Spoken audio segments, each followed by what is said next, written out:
Hello, everyone. Welcome to Saturday's Hockey Podcast, Agree or Disagree, the podcast Hockey Edition. My name is Kevin Melynk. You know where you can follow me at KVOLE on Twitter, Facebook, Kevin Melynk, like Agree or Disagree, the podcast. The launch, it will be this weekend of the website, kevinolenick.com. And, of course, you can subscribe on iTunes and Spotify. And, as always, I am here. Hello, Sean. How are you? I'm good, thanks, Kevin. Good. Tyler, how are you? Doing very well, thanks. Nice to be with you guys again. Yes, we're getting to that point. We are very close to pitiful to perform like that. Oh. Pitiful. What's that? Playoffs? Yes. Talk about playoffs? You kidding yes, me? we are getting to that point of getting into the playoffs. The Calgary Flames clinched last week. The Vancouver Canucks are 5 points back as of this recording to the playoffs. We were going to have Heidi Stobert join us, but unfortunately she was unable to join us. And I don't know about you guys, but I don't think that this is fair. She is also blaming Tobias Reeder for not being able to attend this podcast. I just don't feel that that's fair to Tobias Reeder at all, but she blamed him. We'll get into that a little bit and a little bit later. But for the last couple of weeks, we've had this conversation around getting ready for next year and getting ready for kind of not in playoff mode in Vancouver, and now all of a sudden 5 points back. If back-to-back games here with the Calgary Flames and the Columbus Blue Jackets this weekend, winning these two games can really put, and a couple of other breaks and bounces, can put this team really into the hunt of the turtle race that has become the Western Conference final wildcard spot. For a fan base, though, it almost seems to me that the fan base will actually be upset if this team makes the playoffs. What are you guys thinking right now? What are your thoughts here? Is this a good thing that they're kind of fighting for a bit of a playoff spot and there's a glimmer of hope, or what are your thoughts here? Well, you look at who's leading the charge with the Canucks for this. It's Bo Horvat, it's Brock Besser, it's Elias Pettersson. You've got the young guys, the core of the young core of this team that's leading it. So I don't see it being an issue or a problem at all, because you don't want to just continue to have these young players continue to lose and turn into an Edmonton Oilers situation, a Florida Panthers situation, where you just continue to lose no matter how many top picks you get. No, not a good. It's not at all an issue for the Canucks to be making a push here at the end, as far as I'm concerned. I mean, Kevin, you say fans don't want this, or they would be mad if they made the playoffs. Are those the fans that attend the games? You know, like, that's the question I would ask. I mean, last year I went to a last week of the season game. It was right before the Sedins announced their retirement, and it was bumping in Rogers Arena. I mean, people spend good money and want to see some good hockey. They're not interested in going there and, you know, watching Edmonton Oilers type play, to be frank about it.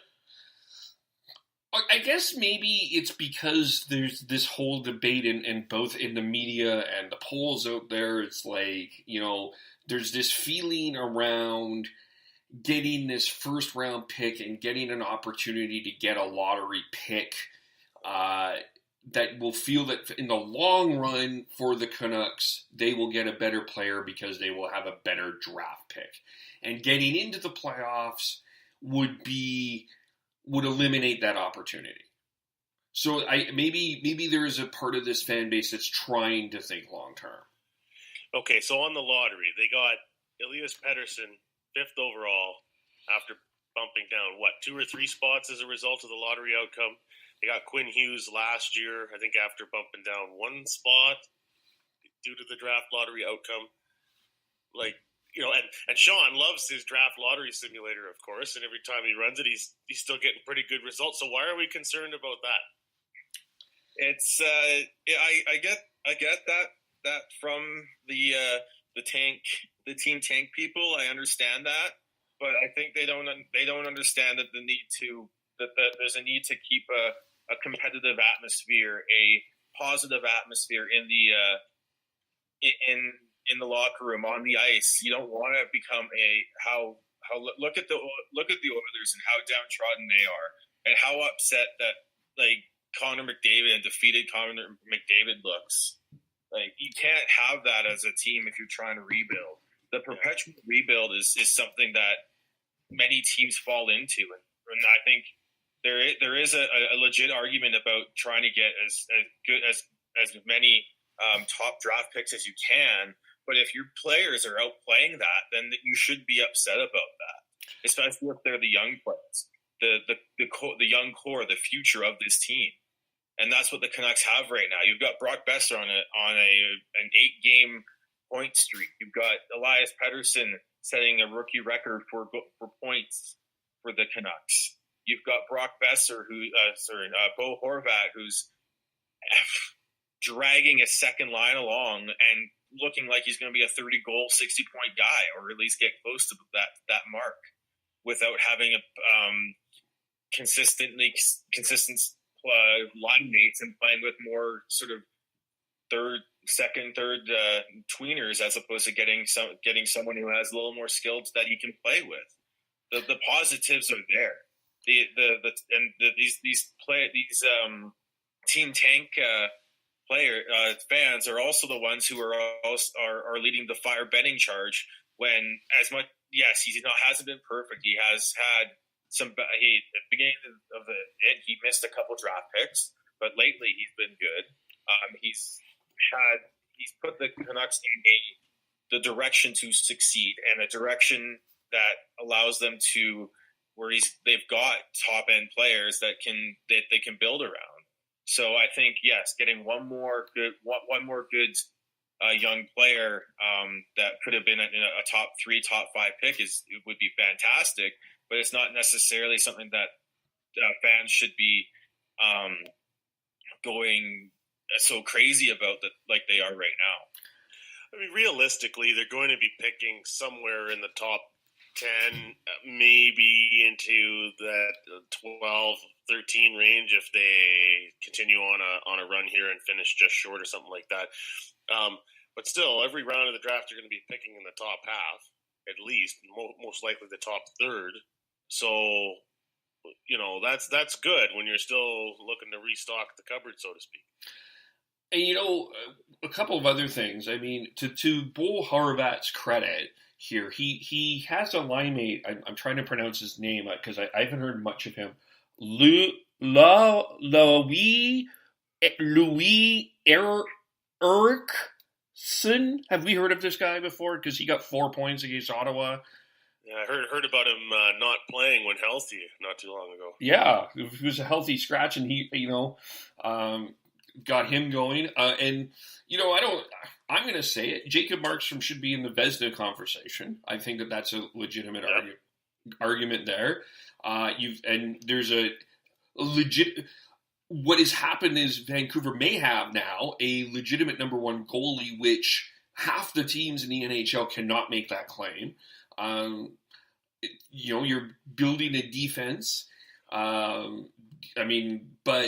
It's your core guys getting into a bit of a playoff battle. I can't see how this in any way would hurt a team going forward. If anything, this is building confidence to your actual players. And the draft is a lot of luck. We can't just rely on one draft guy. This is Edmonton Oilers thinking. We're bashing the Oilers a lot in 9 minutes. But this is Edmonton Oilers. Did you watch their game on Tuesday against St. Louis when they're clinging to a thread for their playoff hopes? Yeah, no, I hear you. I absolutely hear you. I agree. But, it's not about one draft pick. It's about a draft and it's about a team. And, I don't know. To me, in the long run, what happens, the Canucks in a playoff battle, playoff tested situation, I think is better for the organization, for the confidence of the players and the staff, going into next year than just deciding to tank. To me, that's the Canucks, they just can't win with the public and the media on this. So if they were to just lose all of their last 8 games or 6 of the last 8 games or whatever, and tank it, so to speak, you'd have the columnists out saying everybody's got to be fired. This is pathetic. They didn't make any progress. They're at the bottom again. People, just easy to look at the standings. You'd have the columnists screaming for change, questioning the owner. You'd have all the sky is falling nonsense. And then if they do the opposite and go on a run here, oh, you're hurting the tank. Oh, what are you doing? You still need to rebuild. So they can't win. Just do you. Just be yourselves there, Canucks. And it's almost sounding like Travis Green has gotten to that point where it's like, you know what, we're damned if we do or damned if we don't with sort of the questions that we're getting for the most part. We're just going to play it and see what happens. And that's what the players should be doing too. You don't want a group of players who look at the odds and give up. You want a group of players who look at the odds, because let's face it, the odds that Canucks make the playoffs are very slim right now. They have to basically win out, but they're still playing their hearts out and trying to, and that's positive for me, because you look at how many times have the Oilers looked defeated and it looks like they've given up this season alone. Right. Canucks that way, yeah, and I think that's something that is completely missed by the general fan base, the ones who are crying and calling for that this is ruining the tank, or that Travis Green doesn't know how to coach and all that. He knows how to coach. He's getting the most out of these players. He doesn't have just the most skilled wingers other than Brock Besser. He's got a bunch of fringe second liners and third liners that he's playing with Bo Horvat and Elias Peterson for the most part. Yeah, and he's playing. Alex Biega has played 26 minutes in the last couple of games. Alex Biega, who came in as a 7th, 8th defenseman into the season, is now playing top 2, top 4 minutes, giving you a kind of an idea of what they've got in terms of depth. And with all these injuries, I mean, I think give them credit for hanging in there, and give Travis Green that credit as well. The lineup tonight, by the way, is Horvat, Pearson, Eriksson, Pettersson, Levo, Besser, Gaudette, Granlund, Virtanen, Beagle, Schaller, and Mott. Biega, Edler, defense, Stetcher, Brisebois, Shan, Sotner, and Markstrom. I guess your thoughts on the lineup, and I guess the next question about this, though, in terms of forwards, are we ever going to see Goldobin again? I think if the Canucks keep playing the way they are and keep winning, not for this season at least. I'd have to say we probably won't see him again. I mean, Tim Schaller was in Siberia, it seemed like, totally invisible, never getting a chance to play, comes in, plays well. Now he seems to have his spot back, and they're winning games. Well, it's not necessarily a Tim Schaller that's really taking it away from Goldie, in my opinion. There's only so many spots, though, and the coach wants to play him, and if he wants to play Granlund too, then where do you fit Goldobin? Yeah, it's that whole glutton of wingers that there are, and there's players who are playing better than Goldobin has over the past 2 months. You look at Tanner Pearson since they picked him up from the deadline. He's performed quite well. He's got 4 goals since the deadline. 2 of them were last game, but he's still playing. I would say he's still playing quite well, and he's providing scoring chances where Goldobin wasn't. Yeah, it's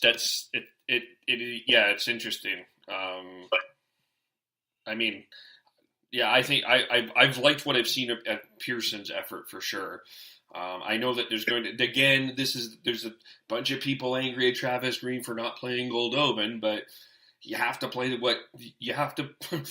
what the best is on the ice here. So I do think that there's a lot of people in the fan base throughout the league, as well as media, that very overvalue puck skills, not puck smarts, puck skills. Like, and they see what Goldobin can do with the puck when he plays well, and they go, okay, this is what this guy is, even though he's not necessarily. I don't think he's playing smart enough with the puck enough of the time, consistently enough, and doesn't have the effort consistently enough to be successful and actually use his skills to the best of his ability, because he's not getting to the puck. He's not getting the puck enough. He's not making the smart play enough. So just because he's skilled and can gain the zone and create offense doesn't mean he's necessarily going to be a successful NHLer long term, because he's not. All he's doing is, well, because he's just not tough enough, gritty enough. Like, anytime you lean on Goldobin, for the most part, he's not. The puck's gone the other way, and he gives up. And then when you lean on him mentally, he looks like he gives up sometimes. I think there's something to be said there. Yeah. Tyler, do you have any thoughts? No, I would agree with all of that 100%. Yeah, so it's going to be interesting to see what happens tonight. No news yet on Quinn Hughes, not expected to play this weekend. No news on if we're going to see Josh Teves. Possibilities of Sven Baertschi. What are your thoughts on thinking about him going forward here? If he's healthy, he feels good, and is cleared by both the Canucks medical team and his concussion specialist, then I don't think there's an issue with letting him play and seeing if he can get some confidence playing before, if they get lucky and win out, and or till next year, because he's got a lot of concussion and head injury issues. So you don't want to rush him back, but you definitely want him to feel comfortable out on the ice when he does come back. It'd be nice for his sake to be able to get some games in at the end here and finish on a positive note, and then maybe good as well for the Canucks to, if they're interested in looking at making a deal involving him at some point in the offseason. So, yeah, no, it'd be great to – I mean, I think it would be easy to look at the number of games left and say, well, let's just shut him down. But, no, it'd be nice to see him get back in there. It's been a long time. Here's what Travis Green had to say. Yeah, I mean, I'd like to play him, but I'm not – Sven's a veteran guy that's played in the league a while. I'm not so much worried about that. It's just I want to put him in when the time's right and when it makes sense for our team. When guys are healthy, they're healthy, and they all want to play. But with his injury, is it possible that you are more cautious with him than other guys who are coming back from injury? No, he's declared himself healthy. That for me, that means he's healthy and ready to go and wants to play. Most importantly. So it's interesting. So, I would suspect from what I'm hearing from Travis, we'll see him at some point, but it's going to be interesting to see how that goes. We were going to have a little bit more of a discussion here with Heidi about the Flames, but I guess we'll get into it here a little bit. We won't deep dive into Matthew Tkachuk. We'll wait for Heidi to get on here. Unless Sean has some shots he wants to place on the bow for Heidi for another podcast. But they clinched the playoffs. Their magic number at this point is home ice 3.5 over Vegas, 5.5 over San Jose and the West. After the Sharks lose 4-3 to Anaheim. Kind of where are you at? What are you seeing from the Flames at this point? Kind of what are your thoughts of what you're seeing here? Are you telling Flames fans to be optimistic or to be cautious?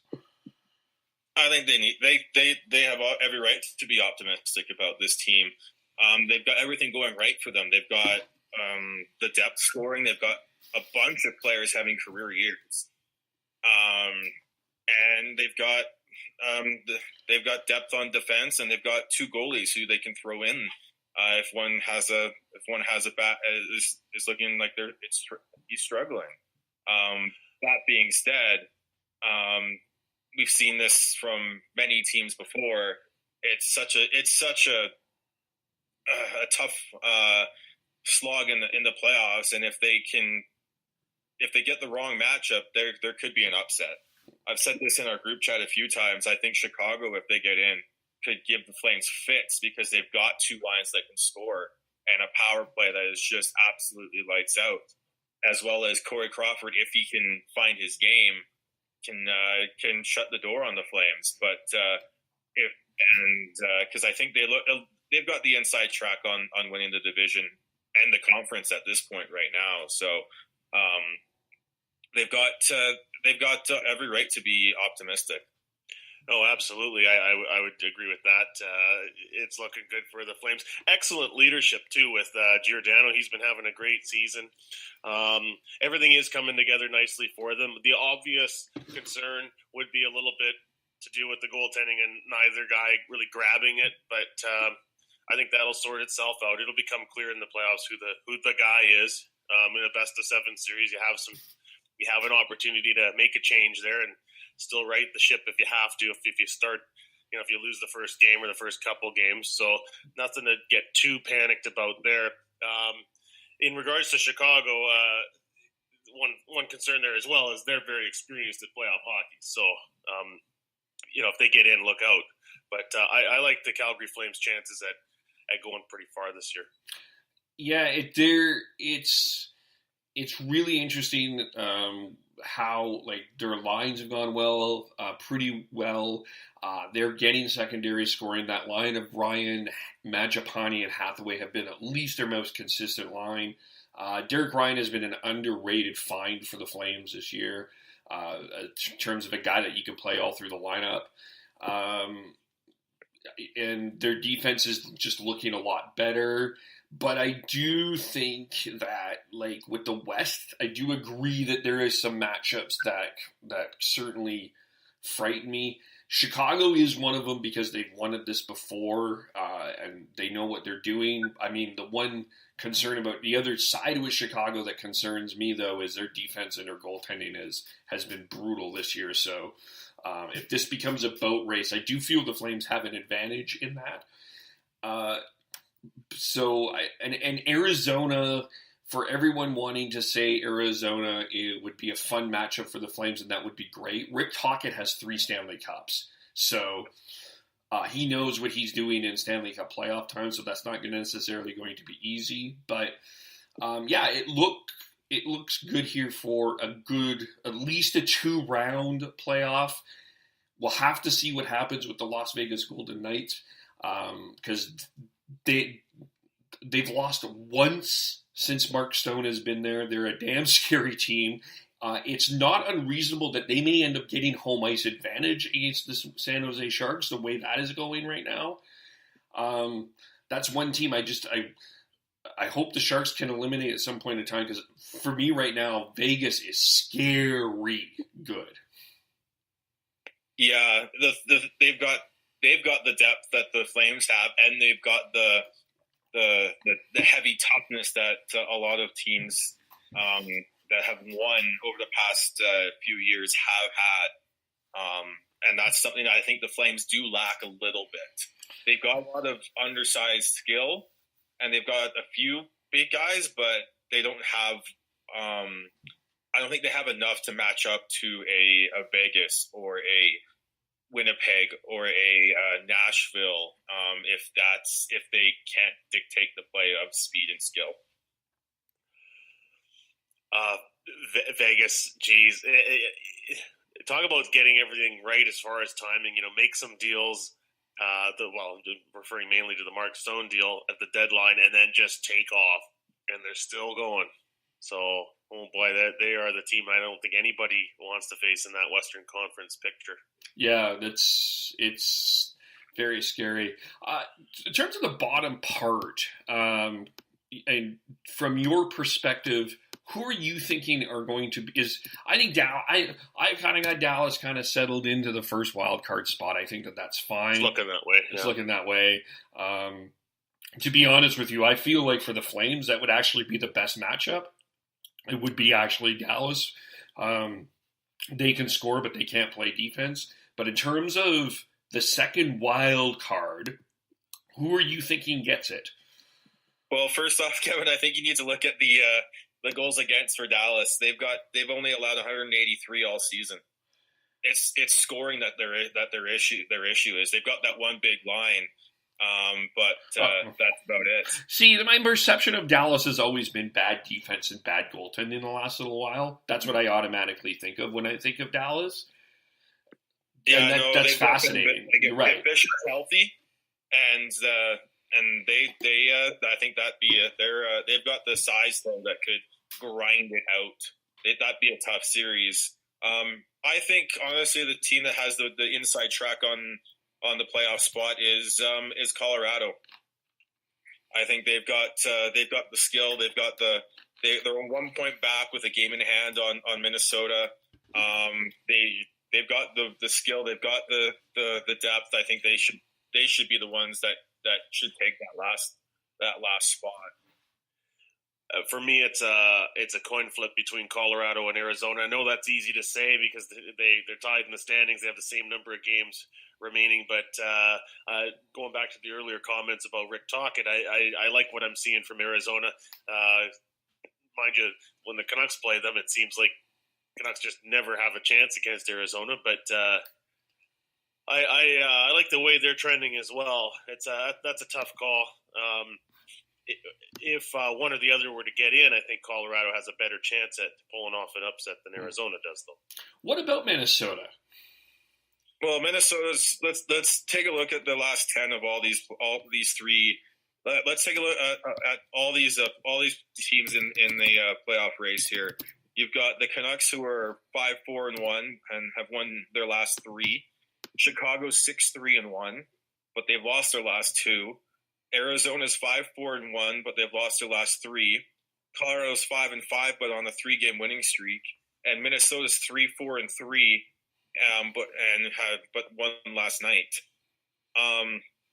It's really tough. I think all of them have a chat. Like all three of Minnesota, Colorado, and Arizona have a legit probably like a 33% even chance at making it.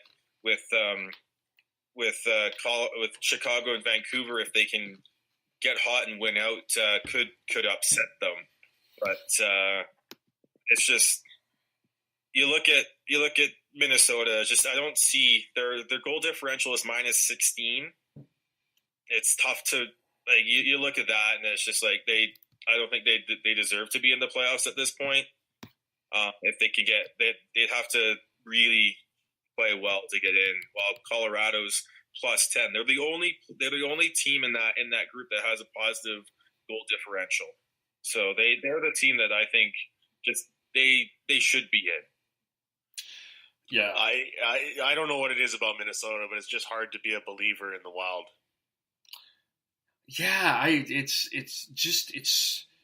it's weird. Like, I mean, I like Devin Dubnyk as a goaltender, but I can't find much on this team to gets me really intrigued or excited about it. Yeah. And it just doesn't seem like they're able to turn that corner at any point. Yeah. They don't have Matt Dumba, who's their number one defenseman either, so that's hurt them a lot. The Chicago and Colorado play a home-and-home series this weekend. One will start in about an hour of our recording, where we're at our recording here. I think that might be the telltale sign of who is in. If you're the Canucks, you hope that there's no 3-point games in this because that hurts for sure. But you hope one with no 3-point games, yeah. But yeah, that will tell there. So tonight also a big game is Winnipeg and Nashville, and I grant you what I saw is no Morrissey and no Byfuglien, but there's something about Winnipeg that is not sitting right with me. And I do think with a Bufflin and Morrissey, I may be corrected on this, but I do feel this team doesn't have that same something that they had last year. Am I missing something here, or you're not? There's everything that's going right with the Flames this year is what Winnipeg had last year. They had that depth scoring. They had good defense. They had good goaltending. They've had players having career seasons. I mean, but this year they're not. They're having key players having major slumps. Patrick Laine only has 29 goals, but he's been most of that happened at the beginning of the season. He's been just not scoring at all in the second half of the season. Laine's production is a concern, certainly. I think with Winnipeg as well, I mean, everybody knows they're for real now. Everybody's bringing their best game for Winnipeg. Their division's a strong division. You look, we've gone through the various teams that are in the wild card picture or on the bubble. Most of those are Central Division teams, so it's a tough slog for them. But can they turn it on and find another gear in the playoffs? I'm going to say that they can, but they're not looking as dominant as last year, and it's hard to see them making it to a Stanley Cup final at this moment, especially when you look around and see what Calgary's doing and what Vegas is doing and what San Jose's doing. Maybe we'll talk quickly about the Sharks here, but no one is really giving St. Louis. St. Louis has been playing very well the last little while, and for some reason, Craig Berube has not been named coach. I don't know what that is about. We'll figure that out at another time. But to me, I got to tell you, I could see St. Louis running through Nashville and Winnipeg. I would not if that happened, that would not surprise me. All comes down to goaltending for them. Yeah. Rookie Jordan Binnington just playing lights out. If he can pull a Cam Ward or something like that, then they definitely could. Tyler, go ahead. I was going to make the comment on goaltending too. Then that just goes wildly one way or the other. It seems like with rookies, you get those Cam Wards, or let's go back to Patrick Waugh in 1986. You get those rookies that come in and for whatever reason they're just having fun. They're not even feeling the pressure. They don't even realize how big the games are, and they play really well. The other side of it, of course, is they come in and the lights are bright, and it doesn't go very well. Yeah. So we'll see. Yeah. Are you concerned about San Jose right now, or are you like they are going backwards at the wrong time of year? Yeah, losing 5 straight right now. There's all the talk about Toronto having struggles out east. San Jose is having that same struggle out west here. There's a lot. I think I was listening to the 31 Thoughts podcast, and they were talking about how the winners, the eventual Stanley Cup winners, have had winning records in March and April for the last 8 to 10 years, and so that's not looking good for San Jose at this point. Yeah, and how many predictors out there would have them beating Vegas in a 7-game playoff series at this moment? I wouldn't. I can't. Yeah, right now I can't do it. I mean, they lost to LA and Anaheim. I mean, that used to be quite an that used to be something that's those are two of the worst teams in the league. But I mean, it's really surprising what has happened to that team. But they were also 7 points behind the Flames earlier this year and came back. So you never know what can happen there. What are we looking at just quickly here? The East, it looks like this is down to Carolina, Montreal, Columbus, and maybe with a hope and a prayer, Philadelphia. What are we seeing here? Are the Jerks going to get in? I hope so. It's interesting because you've got Carolina's playing they're playing fantastic hockey right now, and then you've got the Canadian Blue Jackets are just middling, and the Blue Jackets desperately need to get in, and they desperately need to get that first wild card spot because they spent all those assets at the trade deadline to acquire all those players, and it could be all for naught if they miss the playoffs or get that first round matchup versus the Lightning. I think Carolina will make it, and if they do, my vote for the Jack Adams Award would be Rod Brindamore.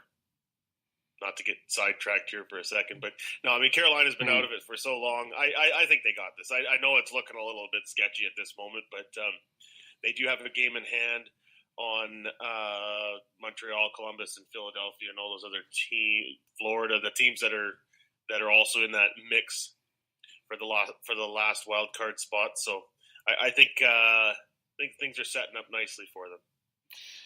Yeah, and it's so interesting what's happening with Montreal. Columbus has all this talent. They made all these moves, and it's not working out for them yet. Montreal is relying still heavily on Carey Price and a few guys like Max Domi, but they still don't feel like a really talented, scary team. I think this is a nice thing, but talent-wise, you would think that this is Columbus, but Montreal's hanging in there by a thread, it seems. I would say Carolina's a better chance at making it than Montreal for sure, even though they're super tight in the standings at this moment. You mean Columbus or Carolina and Columbus? No, I don't know. That's jeez.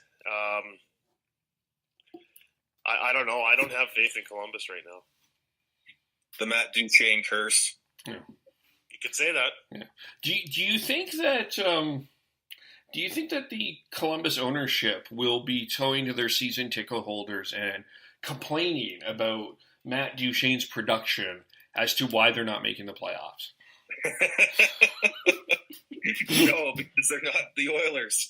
Oh, wait a minute. The Edmonton... I think you have your segue there, Kevin.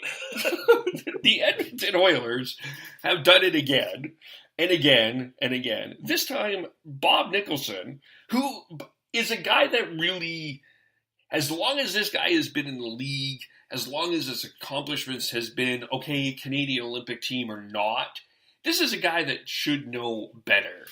Somehow got to an Oiler season ticket renewal party and was asked about, is trying to be candid and open about answering questions about where the Oilers are at. And that's fair.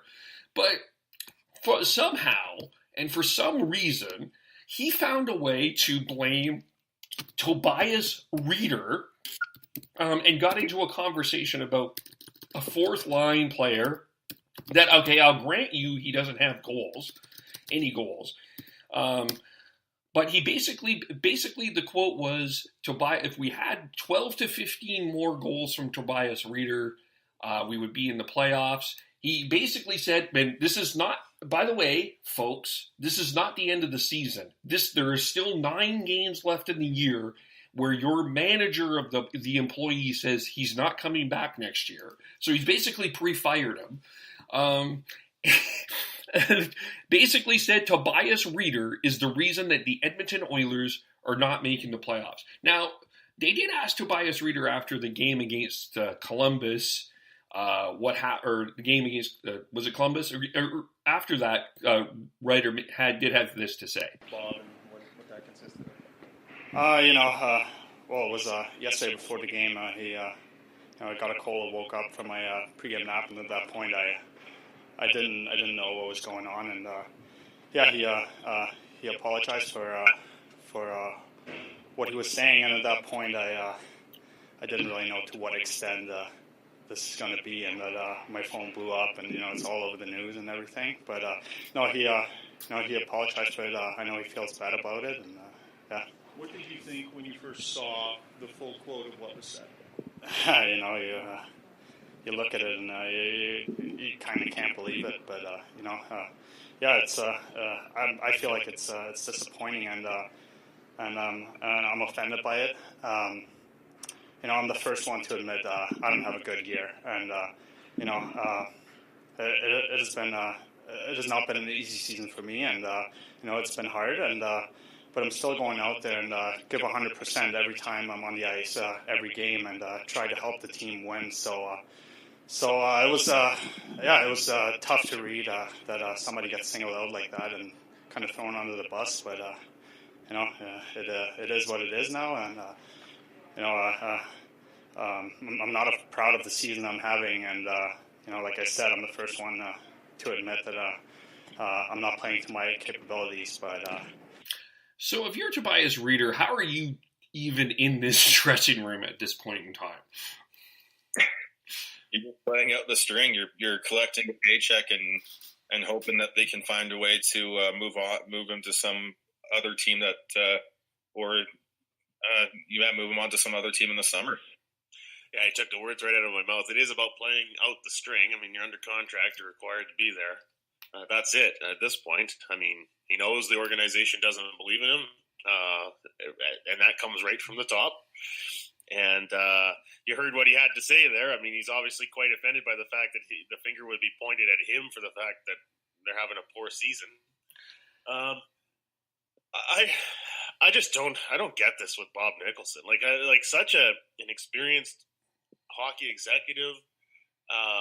This is not somebody that's new at having to handle pressure and big decisions. And this is twice now where he's given the media this incredible fodder. I mean, you go back to when they fired Peter Chiarelli and he talked about there being something in the water in Edmonton. Like, that was unprompted. Like, nobody, where did that come from? It's like he thought about it ahead of time. I just don't understand it at all. I mean, are they trying to distract from other issues somehow? Are they trying to, what's going on? There's distracting and making bigger mess is what they're doing. You got to follow the Berkey plan, and if you're trying to try and distract from what the major issues are, you got to distract to yourself, not for protecting your players, not throwing them under the bus.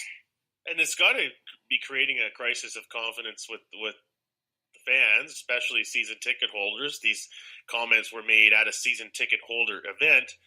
When you have Bob Nicholson behaving like this, and he's going to be picking the next general manager. I mean, it's like, they removed Peter Chiarelli because they didn't want his hands on the steering wheel. Now people have got to feel like maybe we got to take Bob Nicholson's hands off the steering wheel too. Like it's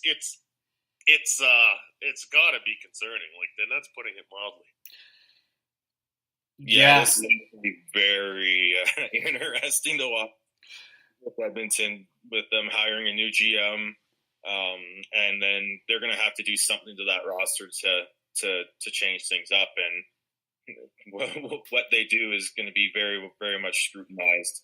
I mean, I can see how Bob would get a little bit flustered and say something regrettable like that, like a season ticket holder event in a year where it's gone so below expectation for the Oilers.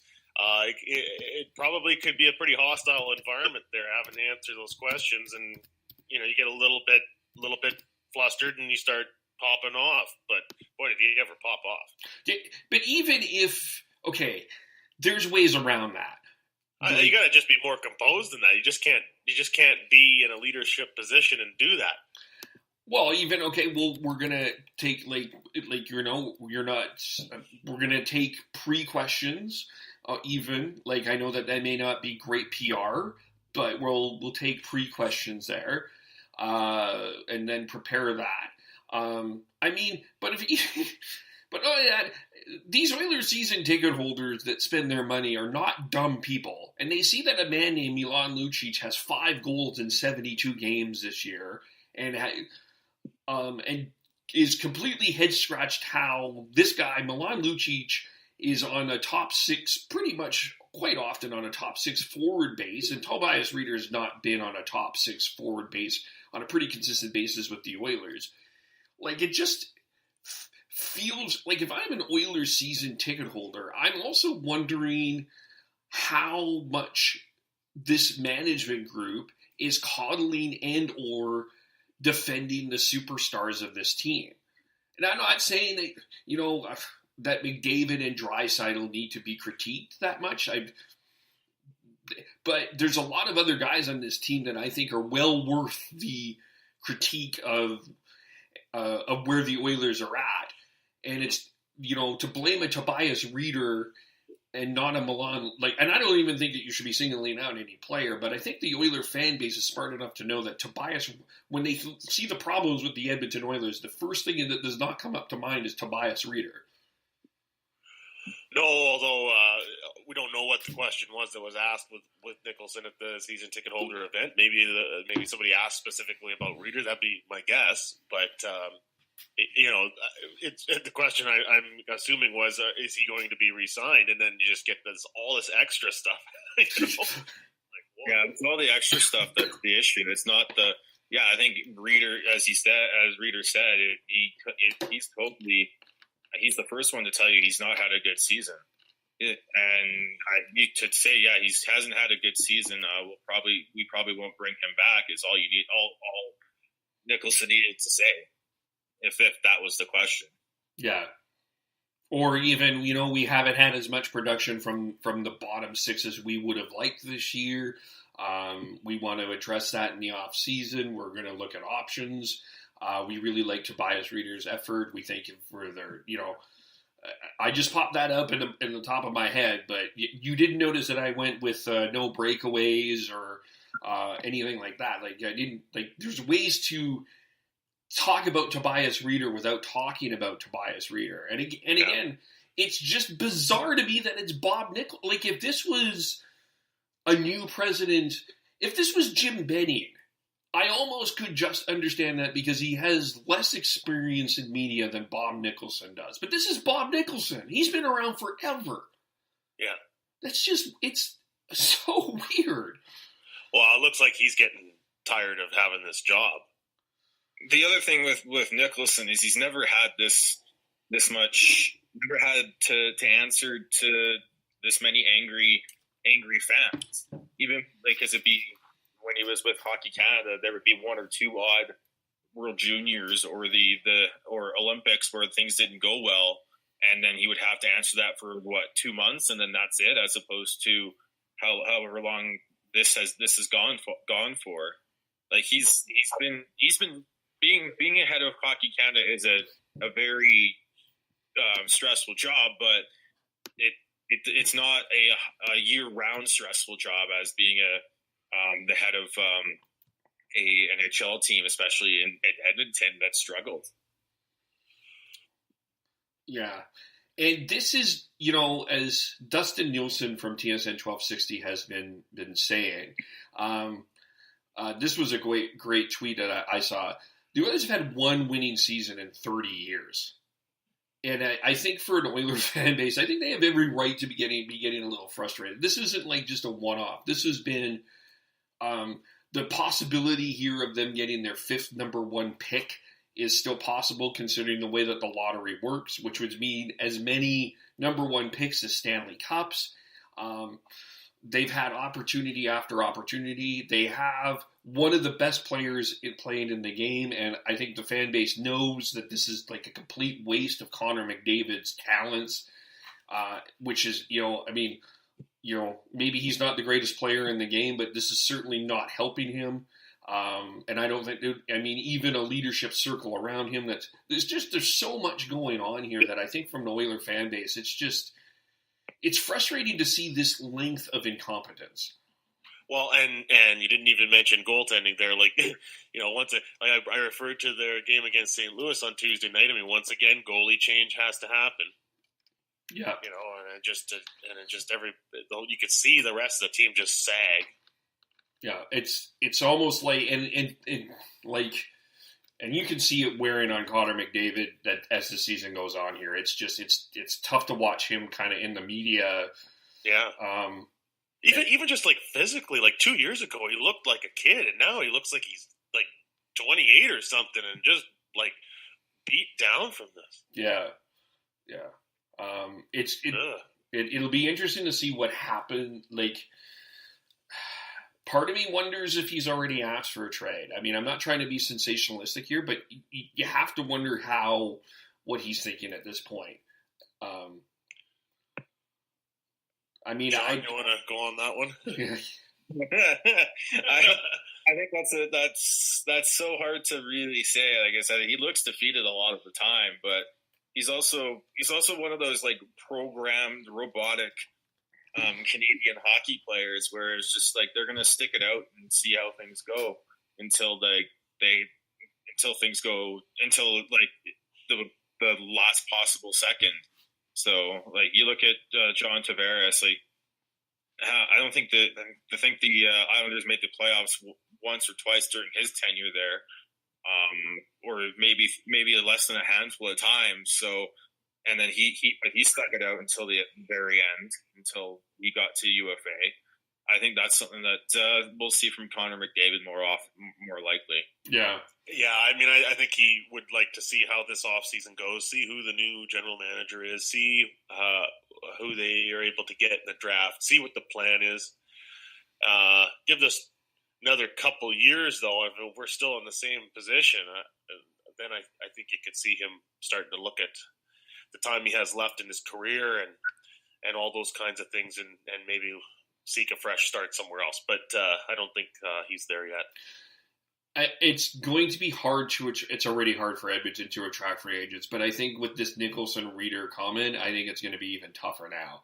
Because it's this perception of like, management's throwing you like under the bus. This was like the Dallas thing, right? Can't remember which executive it was there. Jim White. Somebody high ranking there, hanging out Jamie Benn and Tyler Seguin. Yeah. Yeah, it's certainly it's fascinating, like the way that some management and maybe we'll get it. There's been a lot of throwing under the bus this year. We'll get into one more in a little bit, but I guess we have to also talk about Ottawa, who Eugene Melynk threw his fans under the bus. He threw his media, his broadcasting partners under the bus. The ones that brought, and a really respected guy in this industry named Ian Mendez, basically calling him Bush League. He threatened the mayor of Ottawa with the LeBreton Flats arena deal. And then we'll get into the Ottawa Senators' social media strategy, which seemed quite brilliant. Or they have some friends out there that, I hope that I can have some of those same friends just all of a sudden come up on Twitter and protect me when I screw up. But what do you do if you're an Ottawa Senators fan? Oh, this is just an absolute gong show. It's so like Melynk just continues to put his foot in his mouth from the outdoor game. Was it last year, the year before, threatening to move the team to this whole deal with the LeBreton Flats development, to just that video at the beginning of the season. It's been one thing after another with Melynk, and like this is just absolutely. I think this is indefensible. Honestly, you're the owner of a team. You don't even go on the first interview he does. He goes to Toronto to do it. He's holding meetings with sponsors in Toronto, not Ottawa. So he's not even supporting like local business when he's trying to get business for the Senators. And then he goes off on a tangent, going after Ian Mendez, the mayor, not calling out, like saying that there's real fans and fake fans. Like it's indefensible in my opinion. It makes you wonder if he's off his meds or something. Like, I know this is really mean to say, but he just sounds like an old crazy person at this point. Like, Eugene, just, like, you couldn't do more damage if you tried. Like, just shut up. Like, just be quiet. Like, this is, like, oh boy. So you have an arena that's out in Canada. It's not downtown. It's already a tough sell for people just on location, right? Location in customer relations and business. It's basic concept. Now you're out alienating the fans. Now you're out pissing off the media. You know, is anybody going to show up at the Canadian Tire Center next season? It's so counterintuitive what he's doing. I don't understand it. The only way they'll sell out the Canadian Tire is if people can pay Canadian Tire money. Yeah, or they tarp off more seats. Yeah. I mean, they already reduced the capacity for this season. Guys, Jack Maxwell 141-401-82. I mean, he joined Twitter along with Daniel Alford's SS03, who, by the way, does not have Daniel Alfredson as his Twitter profile picture, and Harold Balls and Sean Cooper are all going to those games. And they joined Twitter just as Eugene Melynk was going on Primetime Sports to tell us that they are going to be going to the next Senators home game. So they at least got 4 fans. Maybe Eugene's strategy is if he keeps picking on the Toronto Maple Leafs, the fans will come back just because it's they hate the Leafs somehow. You didn't mention his. Went off about how he was picking on the Leafs for not building a proper defense. Eugene, the team's 37 points ahead of you in the standings. Yeah, he's adding Kyle Dubas. So yeah, you get a win last Saturday against the Leafs, big deal. You're still in last. Yeah, and your first round pick. Yeah, and your first round pick might be going to Colorado.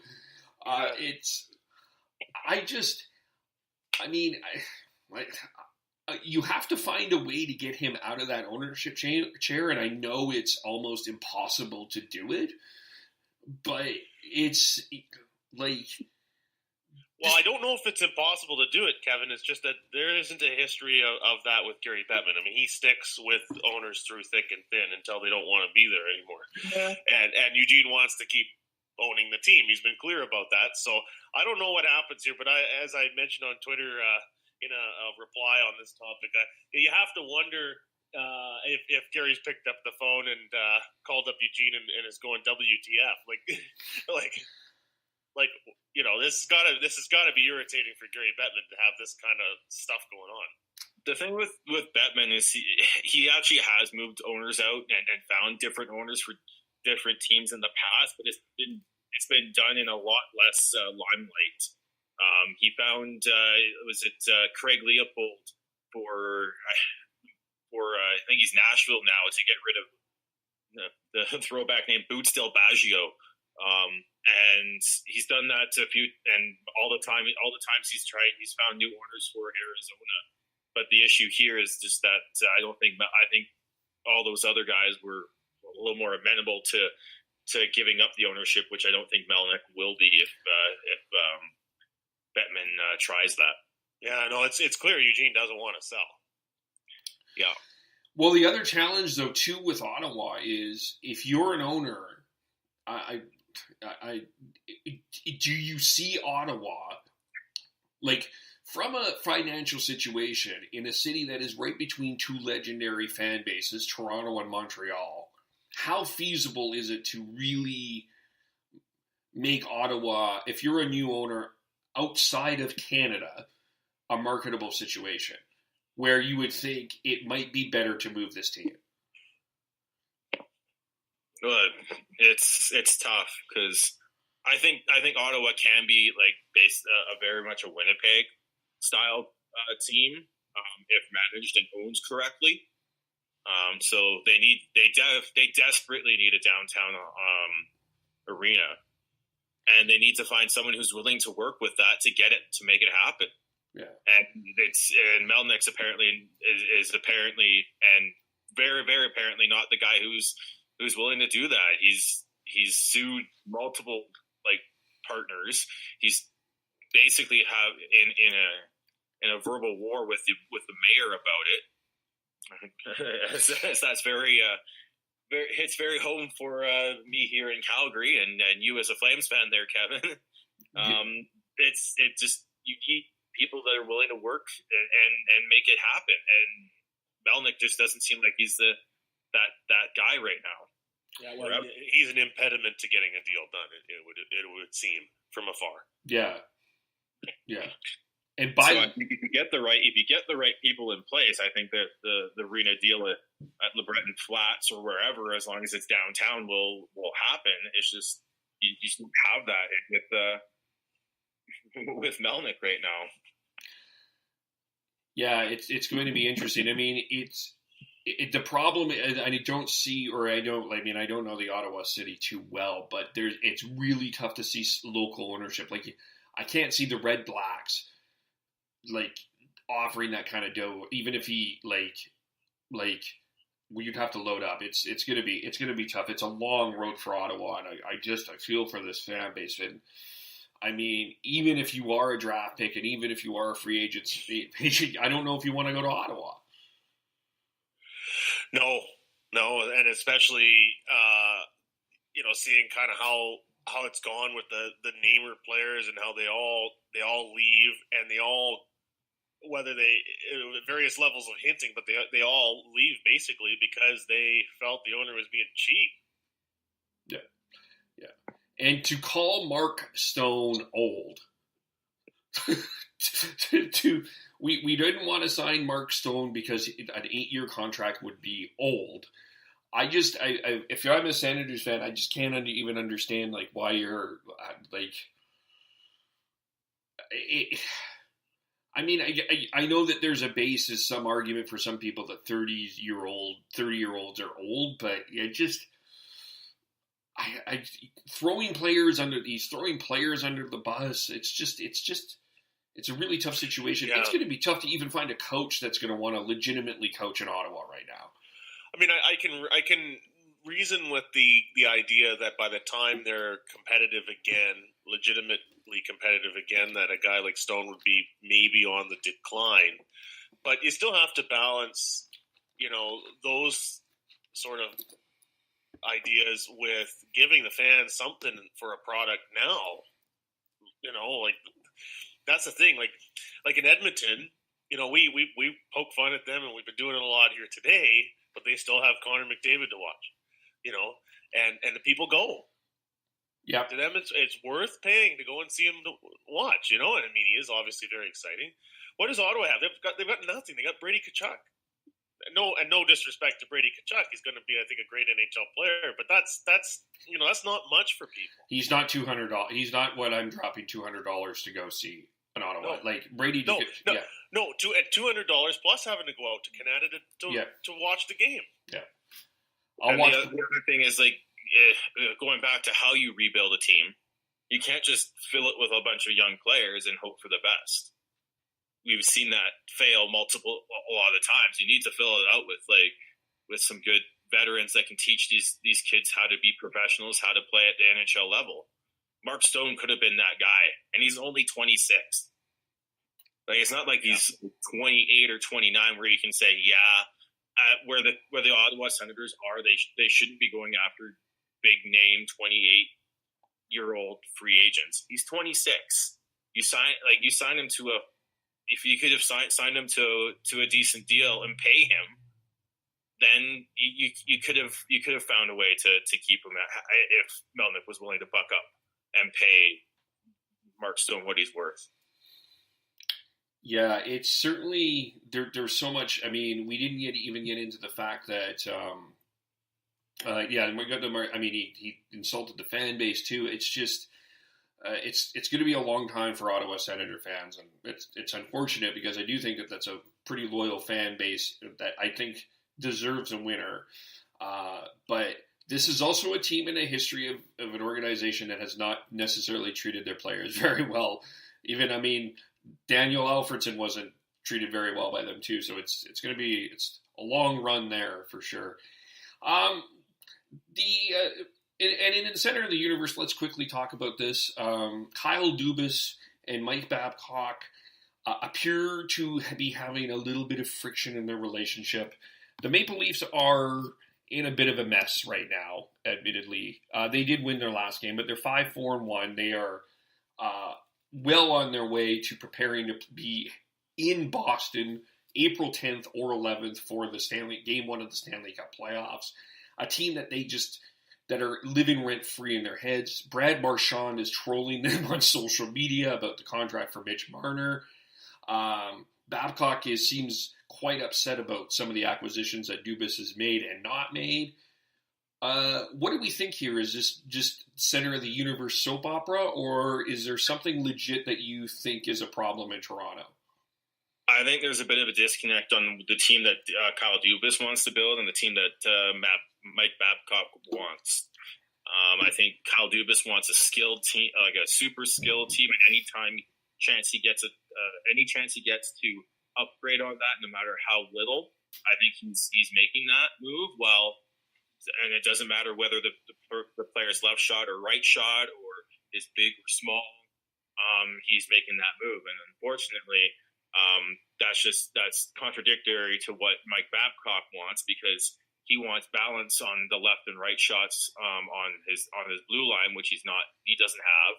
He wants bigger players to play in the bottom six because they're going into the playoffs, because it's tough to win when you're an undersized skilled team in the playoffs in an NHL, because the rule book changes from October till April, because the league lets the refs put the whistles away a little bit more and lets the players play 5-on-5 more, whether you disagree with that or not. But that's the case. The Leafs aren't necessarily built to win in the playoffs. I would agree that the big issue, I think, has to do with the defense and the left shots and the right shots. Like Dubas goes out and he makes a deal that is on the surface to the average fan an easy sell, because it's a recognizable name. It's a guy who's a Stanley Cup winner, an upgrade in terms of what was in that, what they already had is for, Ojagana, for example. I mean, unless it's better than that guy, but it's still not what Babcock was looking for, and they're still not that great defensively. So yeah, there is a bit of a disconnect there. The other thing too is you've got a really young general manager who is impressive in a lot of regards, and you got Mike Babcock, who's Mike Babcock. He's a big personality. He's got a big contract. I think surely he's making more money than Dubas is. So, I don't know. Is there a bit of an internal power struggle there? I mean, you could look at those factors and say there is. And the team doesn't seem to be doing a very good job of hiding the idea that there might be some panic setting in. No, but to me, I guess if I was a GM, the one thing that I would say is when I have okay, I'll grant you Babcock hasn't won anything without Nick Lidstrom, or hasn't won anything in Toronto yet, but the guy has a pedigree. He's been to the Stanley Cup final. He was with he was in the Stanley Cup final with Anaheim as well. This guy does know how to win, and I would be listening to him a little bit more than what Kyle Dubas seems to be listening to him. Mm-hmm. You can argue which side that you take on that, but there does seem to be a lot of moves. If I'm Mike Babcock, specifically Curtis McElhaney over Garrett Sparks, I think that's going to be one that I think if I'm Babcock, I totally understand why I'm upset about that. And kind of the structure of some of the things he made. From Babcock's perspective, I kind of get it. I'm not... I know that there's some Leaf fans out there that are not happy with Babcock, but firing Mike Babcock would be an unimaginable error. No, just that would be stupid. Yeah. I mean, that suggestion just shows how up and down that fan base is. Maybe more than any fan base in sports. Yeah, for sure. I think the ownership would even allow that to happen anyways. He's still got 4 years left on that gigantic deal. Yeah. It's tough to say what that. I think it's growing, and I think it's Dubas learning how to cope with the the fishbowl that is Toronto. Yeah, and that's going to be, we'll wrap it up here, but that's going to be very interesting going forward. How does this young GM, Kyle Dubas, handle this media when they do not see the success that is expected? That's going to be very interesting. We'll leave it there for next time. Sean, where do we follow you? I am Beardy Canuck 03 on Twitter. All right, and Tyler? And I'm at T-Noble, T-N-O-B-L-E. Okay. Next week, I just want to kind of put this in the air and kind of get Tyler preparing about this. But one of the things I do think would be a great conversation that we have next week is about officiating. And since you are an official, I thought that you would give us a pretty good perspective of the playoffs and why things look a little bit different than not, and kind of from your referee, although you're not in the NHL, you probably will give us a different perspective than a lot of us do. So I think I do want to put that on the table next week, that we will talk about officiating and what the fans expect and don't. And so that's for next week, but we will talk to you all very soon. Bye for now.